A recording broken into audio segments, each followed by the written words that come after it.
Hey family, how are you all doing? And what if I told you that Visma no longer believes in Vingegaard? Before we dive in, thank you so much for your support. Don't forget to like, subscribe, and tell us in the comments what you think about this shocking news coming straight from inside the Visma camp, because what's being said right now could change everything. While Tadej Pogacar keeps riding beyond human understanding, somewhere in the north, a silence grows larger than the mountains that once separated the giants. Jonas Vingegaard, the man who could once look the Slovenian straight in the eyes with ice-cold determination, now seems surrounded by an aura of resignation that few dare to admit. He doesn't say it, the team doesn't say it, but the tone when people mention his name gives it away. José De Cauwer, a respected voice and old conscience of Belgian cycling, dropped the line like a stone. "Look at Vingegaard. I get the feeling he's thrown in the towel." Those words weigh more than any podium. When De Cauwer speaks, the peloton listens, and what they're hearing isn't criticism, but confirmation of a new era. Pogacar's dominance is no longer measured by victories, but by the defeats he creates before the race even begins. Inside Visma. Lease a bike, once masters of calculated ambushes, there's a growing sense of acceptance that clashes with their DNA. Visma seem to have accepted that they might need to chase other goals, De Cauwer added, and that phrase, said almost with a sigh, sums up the shift better than any general classification. When your fiercest rival looks elsewhere, it means the summit already has an owner. Pogacar doesn't just win, he radiates inevitability. Every pedal stroke sounds like a verdict. Every race feels pre-written. Vingegaard's situation isn't surrender, it's recognition. The silent acknowledgement of a new order. And in cycling, that's far more devastating than losing a stage.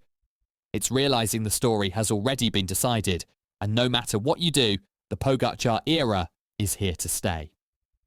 What Pogacar has done this season isn't a streak, it's supremacy declared.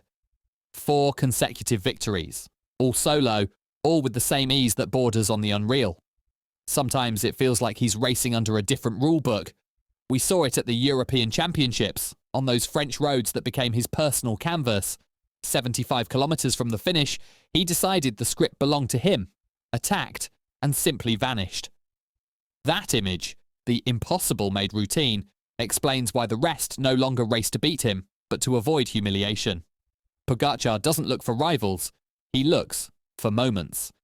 He rides like someone chasing something the others can't even see. The way he dismantles tactics, the calm with which he responds to attacks, the smile as he leaves them behind. It's all part of the same choreography. Total control. Sports directors have stopped planning how to beat him. Now they plan how to survive him. That's the highest form of psychological dominance, because Pogacar wins not only with his legs, but with his mind.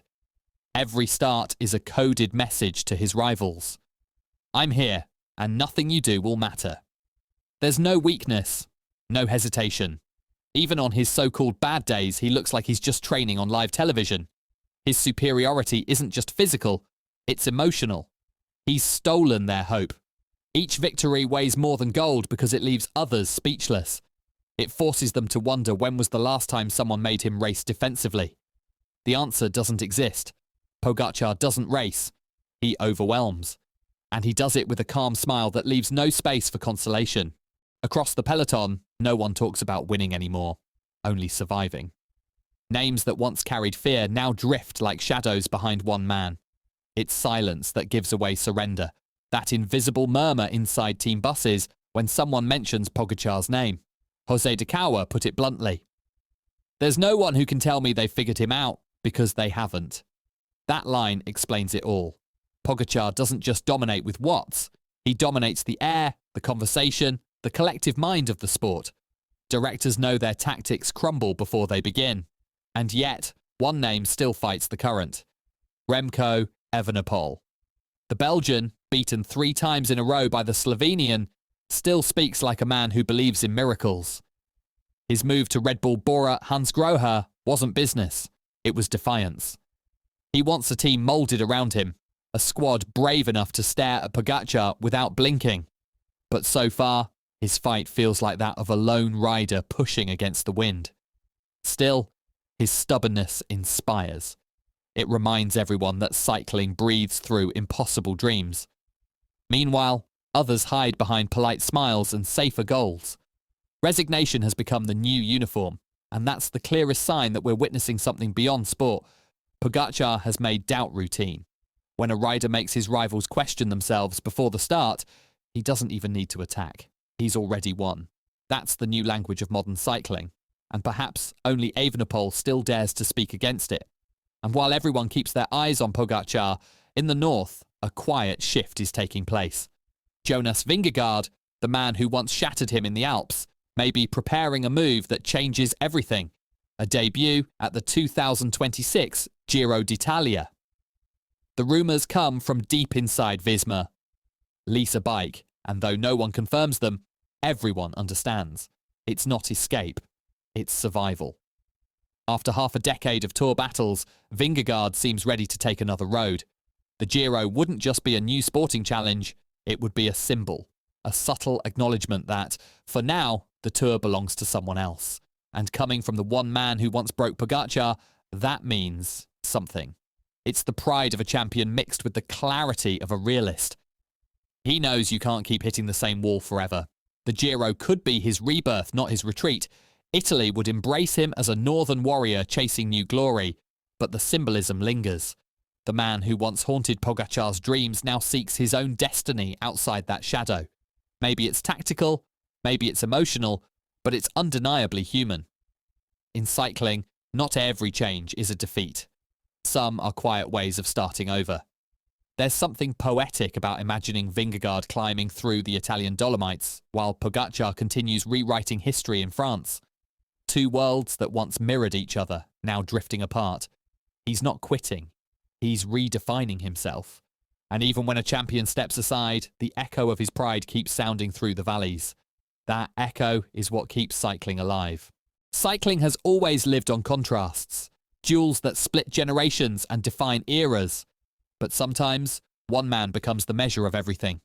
Tadej Pogacar isn't just winning races, he's reshaping what competition means. What used to be tactics has become ritual. What used to be hope has turned into statistics. Every pedal stroke feels inevitable, as if time itself bends to his rhythm.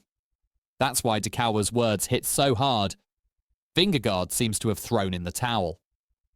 Not because they're cruel, but because they're true. The Pogacar era isn't a streak, it's a phenomenon. He's turned victory into habit, and habit into art. His dominance is beautiful and brutal at once. When he attacks, the air thickens. When he smiles, everyone else checks how long before he's gone. He's a leader who never looks back, because he knows the emptiness behind him is unreachable. Even his rivals, Vingegaard, Evenepoel, are starting to realise the battle is no longer against him, but against history itself. Pogacar has become a mirror, reflecting both inspiration and despair. He transcends the sport. He's a moving myth. And that's what hurts most. He doesn't just win, he makes it look natural.